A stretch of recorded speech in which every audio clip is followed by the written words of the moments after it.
there's no shortage of storylines, including the upset winner at that particular race, Harrison Burton getting the 100th victory for the legendary Wood brothers, and obviously he was pretty excited in victory lane. Obviously, losing this job and not going the way it should have gone and the way I think it could have gone. So scared to leave this opportunity without getting their 100th win. I mean, how often do you get that opportunity to win the 100th race for the Wood brothers? They've been teetering on 99 for so long. When I first got hired, that's what they told me they wanted me to do, and to kind of make that come true is just so cool. And really, I can kind of have some closure in that way, and it means a lot. And, of course, adding to the moment was the fact that Harrison's dad, Jeff Burton, who's also won at Daytona, was in the booth for NBC. Did you actually call it, or were you quiet? He's quiet. He keeps doing that. I won an Xfinity race, and he didn't say a dang word other than that he felt bad for Noah that I passed him on the last lap. What is that, dude? Like, you can be excited. It's okay. This is what you call Harrison's opportunity to get back at Jeff. Yeah, he's quiet. He has no microphone. I have a microphone. And, of course, making his debut for NBC was Lee Diffie, who got to call him across the start-finish line in grand fashion. Welcome to the show, Lee Diffie. Nice work at Daytona this past weekend.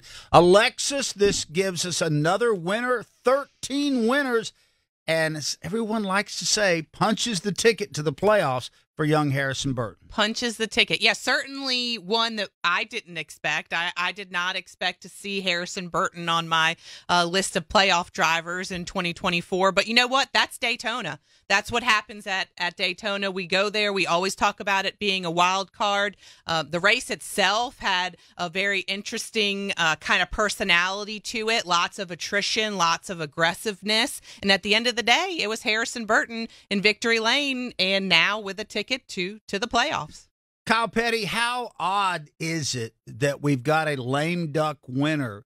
We've had that happen before, but this time a guy that's out of that ride at the end of this year gets to go to the playoffs and represent that team. Yeah. You know, listen, in a strange way, we had it with, if you go back to Tyler Reddick when he was changing one team and won the championship at Homestead and then shows up the next, you know what I mean? It's that same kind of thing. But, yeah, you don't see it in cup racing. I will say that. You don't see it at that point in time. But listen, Daytona is a place where, and Talladega, you know, and we talk about it all the time, is a place where you're used to the greatest drivers and the greatest teams win.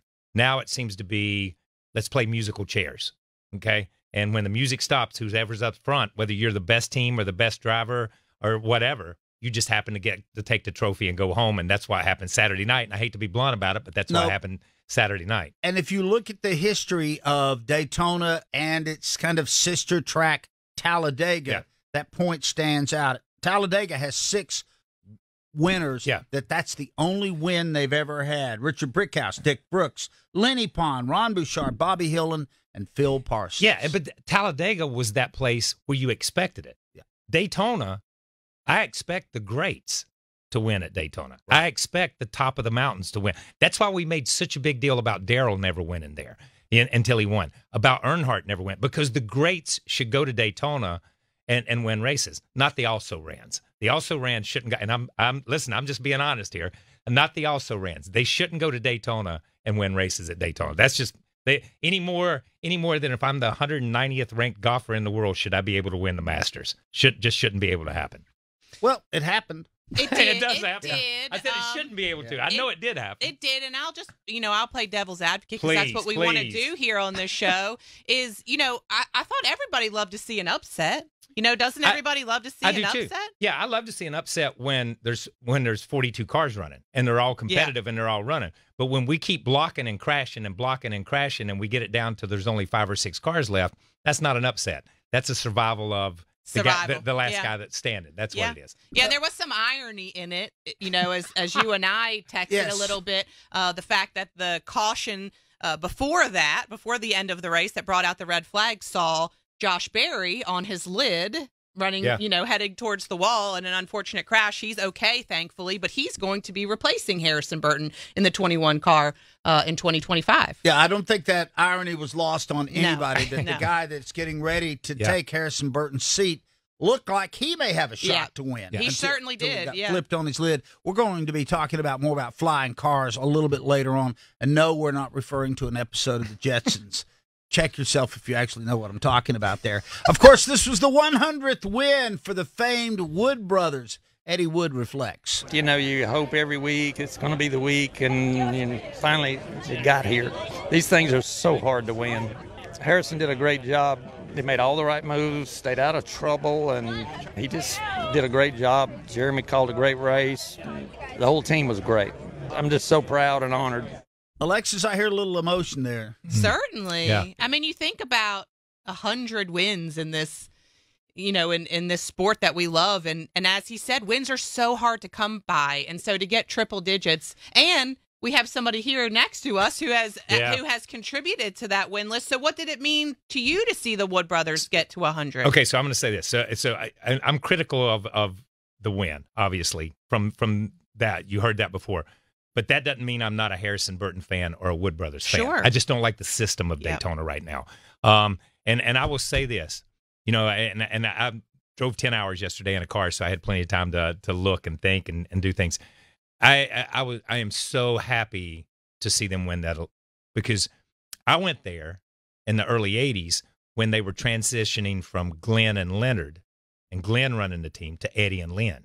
Now it's going through a transition from Lynn and Eddie to Jonathan and Jordan and Kevin. It's a new generation. It's a new Wood brothers. And when you look at it, to start that evolution, or to start that to keep the cycle going with 100 wins, that's huge for that group. Just huge for that group. So it was. I was very emotional coming that Saturday night riding in the car, because for Leonard Wood, who was there in the very beginning, to see that 100th. And remember, we talk about all these other teams winning 200 and 300, 500, whatever they've won. These guys only used to run 10 or 12 races a year.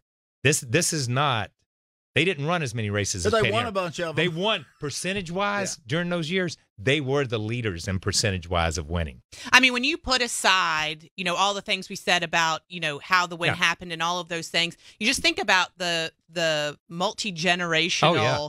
I mean, from the Wood brothers side alone, but then also from, Jeff and Harrison, and you've got, it was just it was a feel-good moment, I felt. Once again, we have a win that ties 2024 to 1949. Right. You know what I mean? Once again, we have a win that ties 2024 to Jeff Burton, Rookie of the Year. You know what I mean? I mean, it just keeps going back, and this sport, that's the greatest part about this sport, is it constantly dips its toe back in the history and brings it forward. And now 3 Burtons have won at Daytona. Daytona. Yes. Jeff Burton won there. Ward Burton, Harrison's uncle, has won there. Now Harrison Burton has won there. You said you did a little ciphering about past winners for the Wood brothers who contributed to these 100 wins. By the way, Kyle won twice for the Wood brothers. Yep. Richmond, miraculously, running 6th. It might have been a bigger surprise than Daytona Saturday night. It might have been. And I was there sitting in the cold when everybody in front of you crashed. And thanks for not getting involved, and that gave you your first win. That was. And you won the Coke 600 and won the at Coke Sharp. 600. Yeah. But, I went back through it, and I thought about it, because 100 wins, and you think, again, that's not a lot of wins. Over 70. Next year will be their 75th year. But when there were years they only run 12 races. Yeah. But they won 10 of them. Sure. Yeah, with Pearson. Pearson won 43 races, but this was the fascinating part. I thought about all the drivers they'd had. They've had 19 different drivers, but Dan Gurney, A.J. Foyt, and Kel Yarborough won their second career Cup races driving for the Wood brothers. But when you go down the list, Dale Jarrett won at Michigan, Ryan Blaney won at Pocono, Elliott Sadler won at Bristol, I won at Richmond. All of us won our first races there. But Tiny Lund, Trevor Bain, and Harrison Burton all won their very first race, and they were all at Daytona. Tiny won his race when Marvin Panch was in a fire, and they just said, Tiny, come drive our car, and he wins the Daytona 500 for him, which is just phenomenal when you think of it that way. But they have launched these careers and kept these careers going. And I mean, when you're on a list with Kel Yarborough and A.J. Foyt, that Harrison Burton just put his name on a list with guys like that. And That's a big, I wouldn't go that far. That makes the water cold. Let's just say that. It's not hot water anymore when you throw my name in. So where do you think, and Kyle, I'll direct this to you. Where's Harrison Burton's head right now? He's still got to run in the playoffs. He's still got to go. He has 11 races left in the employ of the Wood brothers. Yeah, and listen, that's big. That is you got to go do the best you can. And so I think his confidence level is back up. I think he as a driver, his confidence level. The team, their confidence level is back up. The problem is we only run Daytona twice and we only run Talladega twice, and that's where they've run the best. And we say that about so many other teams. We can say that about, SVG and on the road courses. You know what I mean? Yeah, right. Let's take him there, but what are we going to do when we go? So there's so many teams like that. I think Harrison's at that place where he's proven he can win a cup race. He's proven he can run in cup races, but he's not proven he can run up front in cup races and lead yet. Just because you win a race doesn't make you a race car driver. That's what they told me after I won my first race. That doesn't make you a race car driver. You've just been able to drive a car.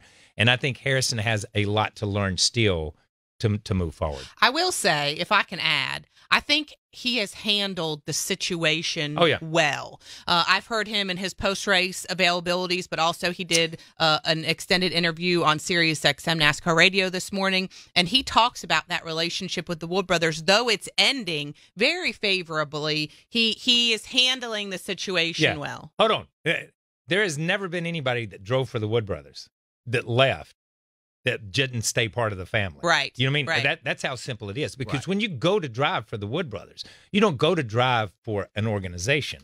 You go to drive for a family. Yeah. And they treat you like family. Listen, when I drove there, I'd ride up there and we'd go over to Glenn and Bernice's house and we'd have fried Spam sandwiches on with mustard on white bread, and we'd have hamburger. I mean, they invite you into their home. That's part of it. And that's where Harrison has been for the last 3 years. It's the perfect place for a young driver because they are nurturing, they're caring, they're giving, and that's it. It's not all about what you do on the racetrack. It's the other part. And that's why when you separate from there, it makes it hard. But everybody always stays friends with them.